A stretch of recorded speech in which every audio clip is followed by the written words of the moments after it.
شیخوپورہ میں تھانہ ڈویژن کے علاقہ محلہ رحمان پورہ میں نوید تبسم نامی شخص کے گھر ڈکیتی کی واردات ہوئی۔ بتایا گیا ہے کہ 3 ڈکیتوں نے گھر میں گھس کر گن پوائنٹ پر لاکھوں روپے مالیت کا قیمتی سامان لوٹ لیا اور ٹرک پر لوڈ کر کے فرار ہو گئے۔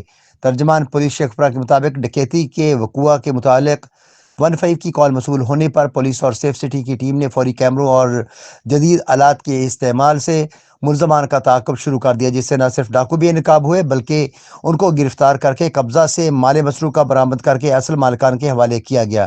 ترجمان شیخوپورہ پولیس کے مطابق سیف سٹی کے 1 ماہ کے وجود سے متعدد ڈکیت گینگ، چور، قتل اور اقدام قتل کرنے والے سنگین نوعیت کے ملزمان گرفتار کیے جا چکے ہیں۔